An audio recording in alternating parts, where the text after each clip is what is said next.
Okay, this is part two of the intro session. So let me go ahead and share and we'll move on to two here. And let's see if that comes up. Good.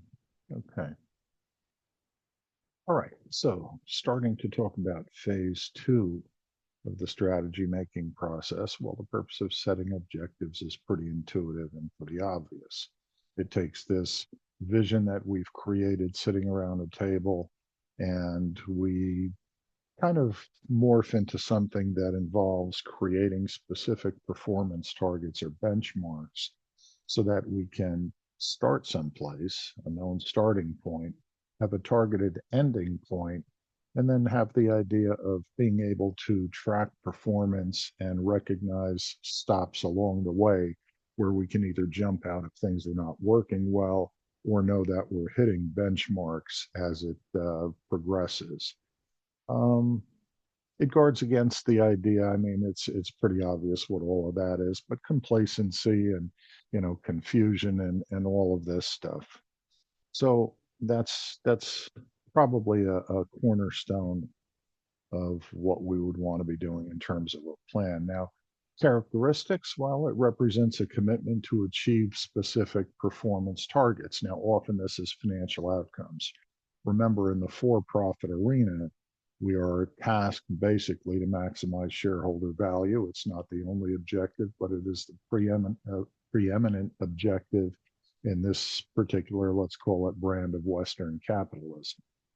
So it forces us to spell out how the measurements will be taken, what the metrics are. And we're used to primarily a quarter to quarter perspective, which is considered short term, versus more of a Randy Pullman value driven management perspective, which is the value over time argument. And we'll talk more about that during the semester.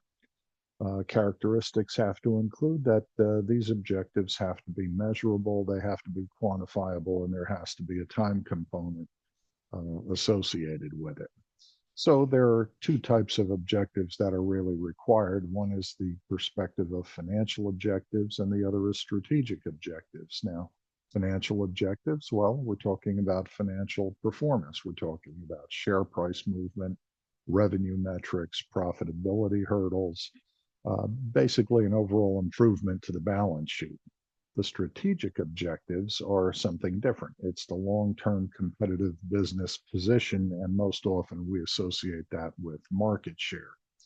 So when we were looking at financial objectives, we're probably looking at, some percentage increase in annual revenues, some percentage increase annually in after-tax profits, some percentage increase annually in earnings per share, dividend increases, profit margins, et cetera, all of these kinds of metrics that we might use. Whereas strategic objectives, we're talking about perhaps a certain percentage of market share or market share improvement, achieving lower overall costs than some of our competitors, et cetera, et cetera. So we can clearly distinguish between strategic objectives and financial objectives, but we're responsible for both. So when we talk about strategic performance and that it arguably can translate into financial performance, a company's achievement of satisfactory financial performance by itself is not enough. That's the claim of many economists, many finance types, and several textbooks. Financial performance measures are said to be lagging indicators. In other words, they show up after the fact. Arguably of equal performance is the company's performance in terms of its strategic well-being, its competitiveness, and this is what we were saying earlier, competitive advantage and so forth, and its market position. Strategic performance measures are said to be leading indicators of a company's future financial performance and business prospects of sustainability and so forth. Now, there's an argument among academics. Let me take a sip of coffee here. There's an argument among academics about something called the balanced scorecard approach. And the linkage is this idea of strategic and financial objectives. Balanced scorecard for measuring company performance requires both. Well, let's be real. Under the business judgment rule in Western capitalism in the for-profit arena, the managers of the firm, which is the C-suite we spoke of earlier, have a fiduciary responsibility to maximize shareholder value. I mean, the owners of the firm are the shareholders. They are not terribly interested. For example, we say, well, what is the purpose of, I don't know, Ford Motor Company? Well, to make quality cars, and that's nonsense. Purpose of the firm is to maximize shareholder value. Ford does it purportedly by making cars. Now, as to whether they're quality, whatever that means or not, is a separate argument. Purpose of Johnson and Johnson? Well, to do research. Nonsense. Maximize shareholder value. They do it by pharmaceuticals and whatever else. I think you get the point. Now, again, we're not taking a position here saying any of this stuff is right or wrong. Our job is to analyze, not normatize. So at the end of the day, the idea of balanced scorecard works better in some economic environments, in some, let's call it brands of capitalism than others. For example, Michael Moffat argues that more of an Asian model of capitalism is more balanced because it puts the stakeholders on kind of an even footing. Domestically, in this brand of Western capitalism, there is one shareholder group, or one rather stakeholder group, that exceeds relative to the others, and that is the owners of the firm, shareholders. We'll put more meat on the bones during the semester. Short-term versus long-term. Again, in this particular brand of capitalism, we're very concerned in things like profitability, quarter to quarter, share price performance, and so forth. Long-term objectives, and again, we can argue what long-term means because it used to be short-term was 6 months or less, medium-term was 6 months to about, maybe a year, 2 years, and then long-term was, 3, 5, 10 years. Well, that just doesn't exist anymore. I mean, short term is quarter to quarter, long term is anything really beyond that. And the long term perspective involves the idea of value over time. I'll give you a case in point. At another point in time, when I was doing business with Xerox, among many others of the Fortune 200 and Fortune 500 companies, Xerox up near Rochester, New York, we were working on, if you're familiar with the term, fine. If not, it's no big deal, but something called a flexible manufacturing cell. And the idea was to introduce more automation, eliminate headcount because that helped profitability and so forth, and, blah, blah, blah, blah, blah. The sister company, which was the exact, call it duplicate of what was being produced up near Rochester, was called Fuji Xerox in Japan. Well, using their environment, their brand of capitalism, their metrics, we were able to put into Fuji Xerox an entire factory automation system, complete lights out operation, so that we were looking at a firm that ran a day shift. They ran an afternoon, early evening shift, and then they ran an overnight shift. But the overnight shift was all lights out operation. And when you came in the morning, one of two things was apparent. You either had all this production, automated production from overnight, and high precision parts that were being made, or you had a whole bunch of red lights flashing on the machines that crashed, during the night. Xerox in Webster, New York, right up near Rochester, Xerox, we could only justify a flexible manufacturing cell. In other words, one specific entity involving, I think, 3 robots and maybe 4 or 5 machines. There was no possibility of something in terms of long-term thinking of a factory automated system, a lights out operation. Why? Well, this is one of the differences in short-term versus long-term objectives. Domestically, and again, we're not normatizing. We're not saying this is good, this is bad, this is right, this is wrong. We're simply saying that short-term objectives revolve around the notion of earnings per share and other short-term milestones that are obviously important, whereas long-term in different cultures takes on an entirely different meaning. The concept of strategic intent is the idea of vigorously, taking a very ambitious strategic objective approach. And not all firms do that. Now, some of the characteristics, well, strategic intent indicates the firm's intent to make gains in competing against rivals, to create reliable products and services and become a so-called winner in the marketplace. It involves establishing a performance target that is outside. I mean, when we look at this, it kind of smacks of things like zero defects, of not only Kaizen, but individual Kaizen. In other words, continuous improvement and performance measures surrounding the notion of Six Sigma and others. It also signals a commitment to achieving a particular market position and competitive standing. All right, so objectives at all levels. First, establish organization-wide objectives and performance targets. Next, set business and product line objectives. Then establish functional and departmental objectives.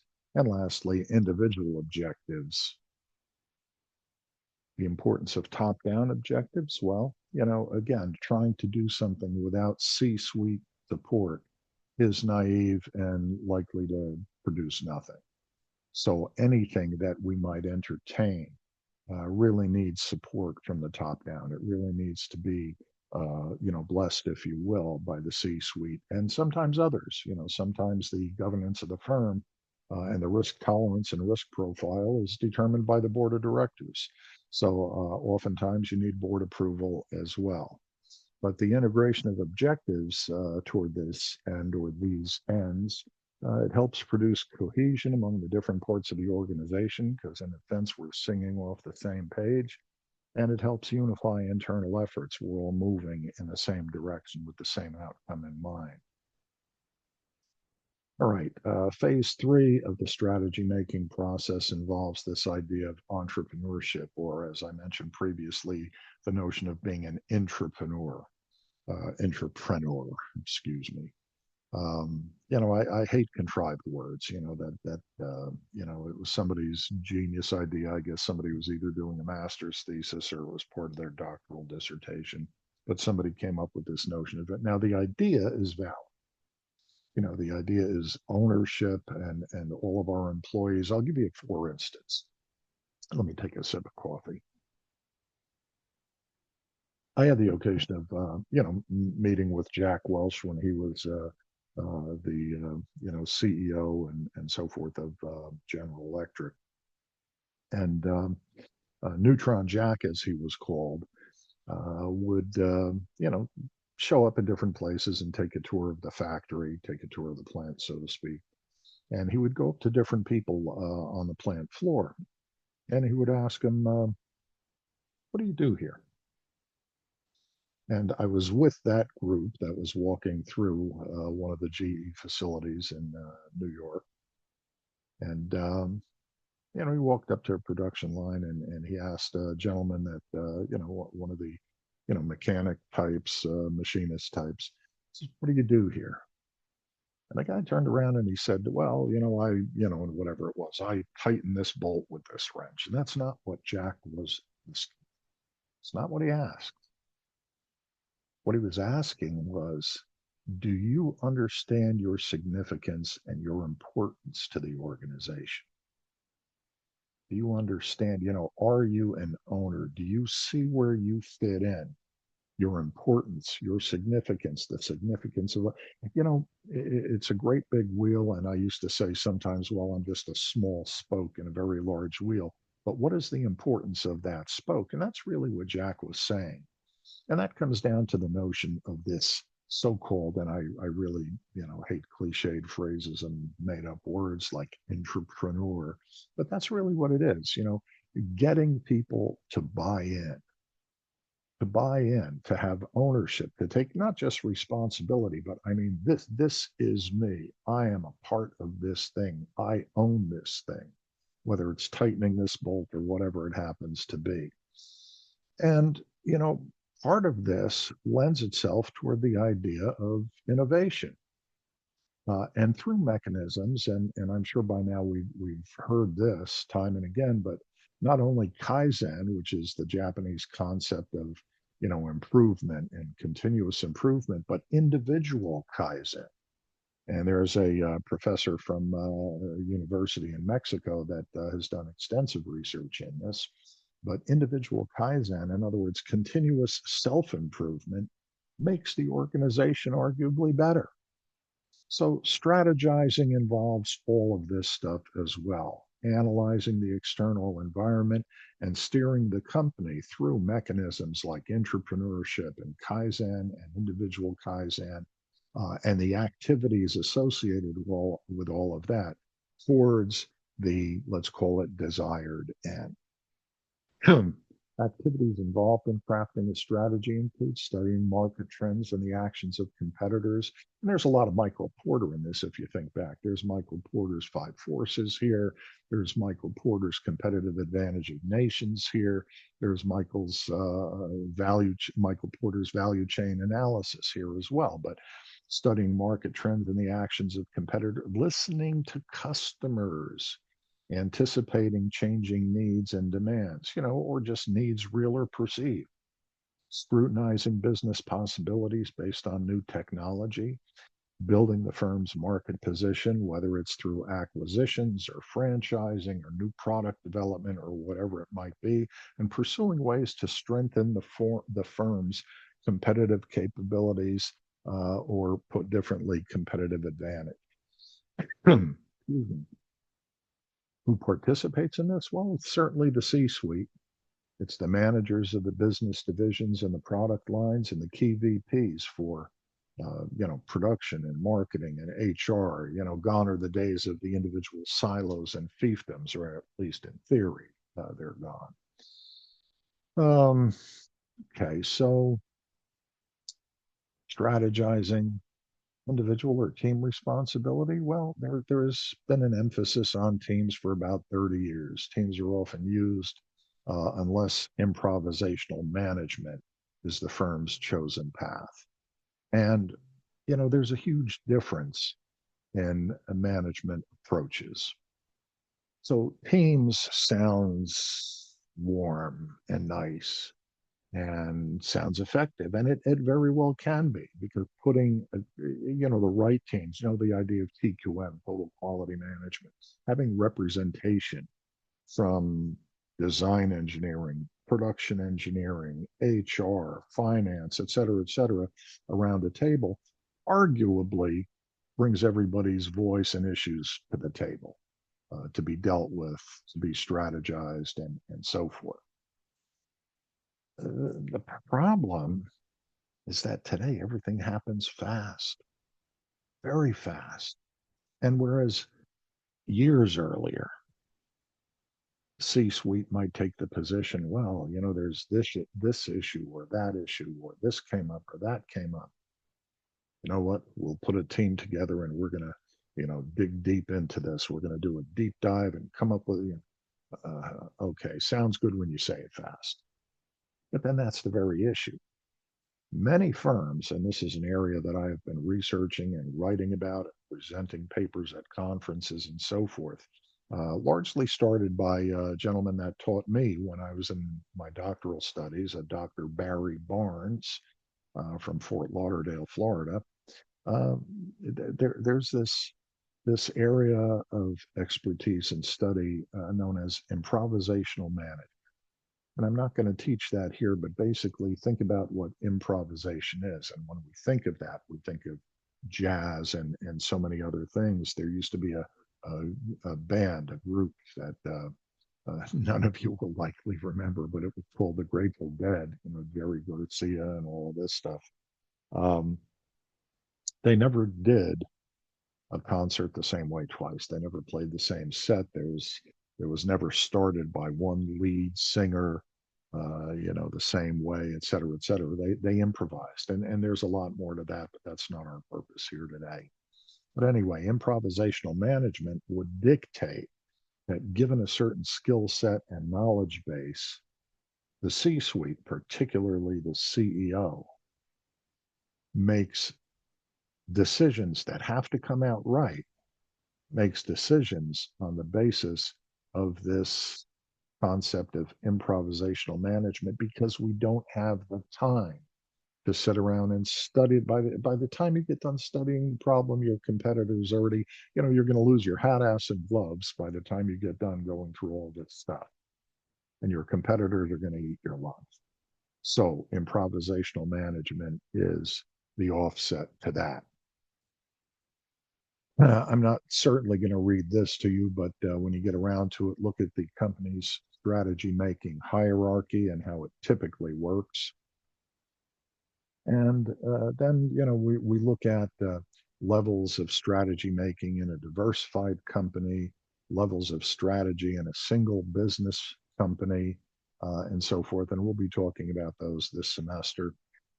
Desired outcomes, well, achieve business unit or product diversification, boost performance, of course. And we're always after synergies. And when we say synergies, they're almost always translating into financial outcomes.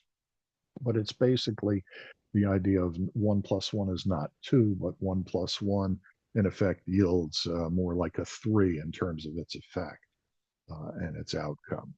And so we establish investment priorities, steering corporate resources into the most attractive business units to boost performance and achieve diversification if it's one of our goals, but certainly seeking synergies along the way.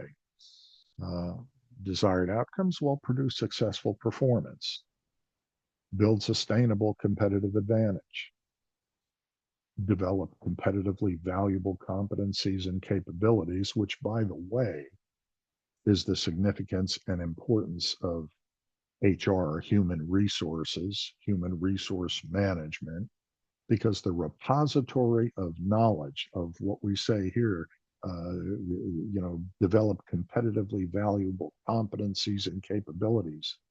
Well, the repository of that knowledge is what? In our human resources. We know about financial resources and so on and so forth. Well, human resources, that's the importance of individuals in the firm. And this is why we hire the best and the brightest and hope to keep them the longest and so forth. Unite strategic activities in functional areas or of functional areas and gain approval of business strategies by the C-suite and directors if need be. Game plan, well, the short version, and we'll talk about this during the semester, is to have a game plan that's relevant and addresses our concerns, our needs, our issues. But also there has to be a plan B and sometimes a plan C, and we can intuitively understand why. Well, developing narrower strategies for grassroots activities is important to us. The idea of grassroots, most improvements, I guess I want to say it that way. Most improvements are driven by, I'll call it opportunities, but problems that arise. We're attempting to solve a problem. And so we become very innovative sometimes in how we're going to solve that problem. And this is typically a grassroots kind of operation. This is not typically something that is top down. This is typically bottom up. What we would also be interested in doing is adding the detail to all of this, because again, when we speak in generalities, conceptually gets us so far, but then we've got to add the detail to it to make that functional. And then a delegation scheme for responsibility to frontline managers is important and not done sufficiently oftentimes. Why? Well, whether it's the C-suite or the administration, you don't want to lose control. You want to micromanage and control every decision, every operation. It's an inefficient process and it's a self-defeating process. And we'll discuss that a little bit more during the semester. All right, we have only a few slides to go, so I'm going to get through most of it here in short order. So uniting the company's strategy making efforts, well, a firm's strategy is really a collection of initiatives undertaken by managers at all levels in the organizational hierarchy. All of the various initiatives, strategic and otherwise, must be unified into a cohesive company-wide action plan. And pieces of strategy should fit together like the pieces of a puzzle. And we call that congruence. Strategic plan, well, it's the strategic vision and business mission. It's the strategic and financial objectives articulated, and it's ultimately the strategy. All right, last slides on phase 4 of the strategy making process, which is action oriented. If I could speak, I'd be a success. Action oriented and operations driven activities aimed at shaping performance of core business activities in a strategy supportive manner. Boy, see, I love that kind of talk. Tougher and more time consuming than crafting strategy, to be sure. And key tasks include what? Improving efficiency. So here's that Kaizen again, and showing measurable progress in achieving targeted results. And again, most often in the domestic environment, that's financially driven. What does strategy implementation involve? Well, building a capable organization, allocating the resources, establishing strategy supportive policies, so on and so forth. You can read these for yourself. But at the helm has to be a leader that has the capacity and the ability to do things. There's a big piece of leadership here, which is something we'll lightly touch on during the semester as well. Characteristics of good strategy execution, well, creating strong fits between strategy and the organizational capabilities, having a reward structure that rewards in the direction we want to go in, internal operating systems that are efficient and effective, and organizations' work climate and culture. That involves an awful lot of what we learn in situational leadership, the Hersey Blanchard model, and again, that's for the leadership course, but we'll lightly talk about that as well, because there is this whole mechanism of leader-follower capabilities and behaviors and so forth. And so we'll spend some time with it. The stronger the fits, the better the execution, the higher the company's odds of achieving its performance targets financially and otherwise. All right, tasks of crafting and implementing the strategy are not a one-time exercise. We spoke about this earlier. Feedback loop, again, Kaizen and individual Kaizen, this idea of continuous improvement. So we're constantly looking and reviewing and updating and correcting and improving. All of the things on this list would trigger the need for creative and corrective, here we go again, corrective actions and adjustments. And this is pretty much whenever it occurs on an as needed basis. Taking actions to adjust to the march of events. Well, obviously, it may involve altering long-term direction, raising, lowering, or changing objectives, modifying our overall strategy, and improving strategy execution. A note on corporate governance for the last couple of slides. The strategic role of a board of directors is oversight. And there's a fiduciary responsibility to the shareholders and to the stakeholders. But as far as the shareholders are concerned, there's something called the business judgment rule, which we are going to discuss at some length.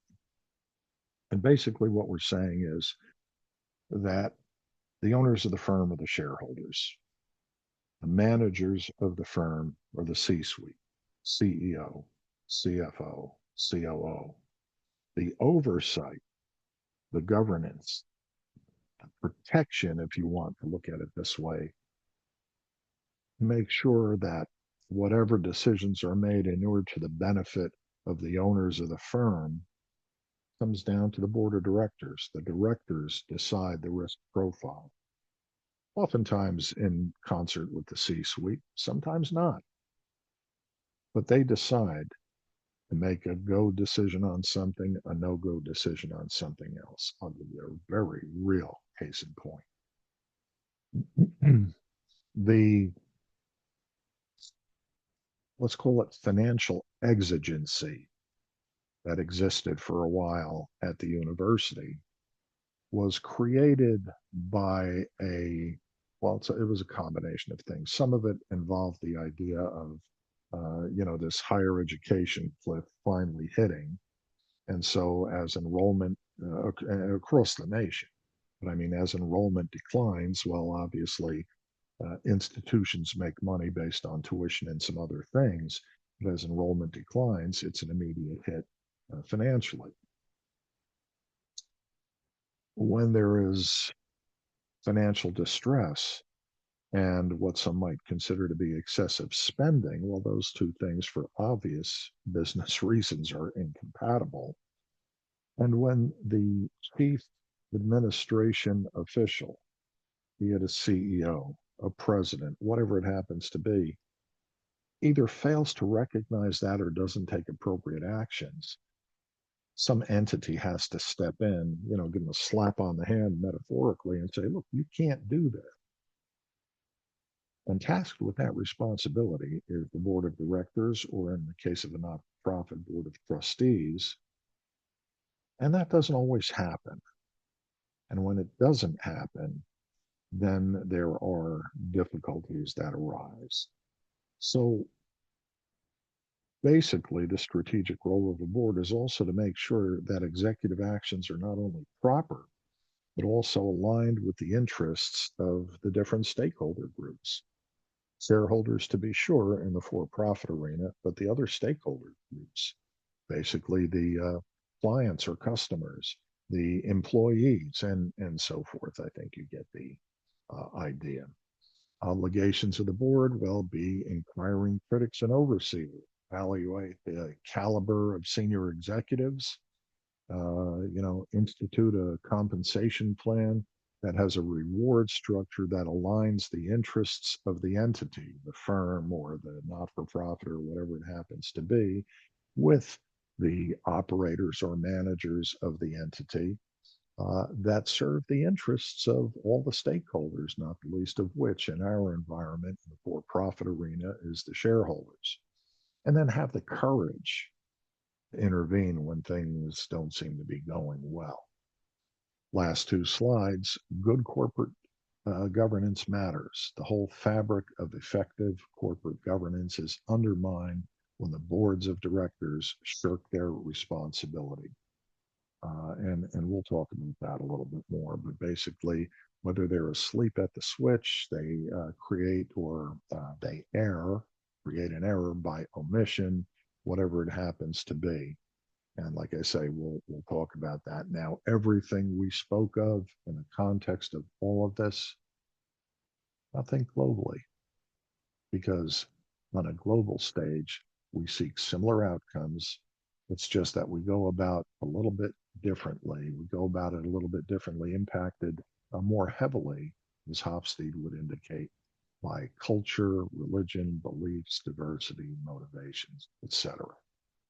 Okay, I'm going to stop share here. This is what I wanted to do for the class. And I've recorded this because of, there may be technology issues given the current environment. And I want to make sure that, we at least get this much in. So blessings to all. We'll be chatting shortly. Enjoy the video. And that's it for today. Thank you so much.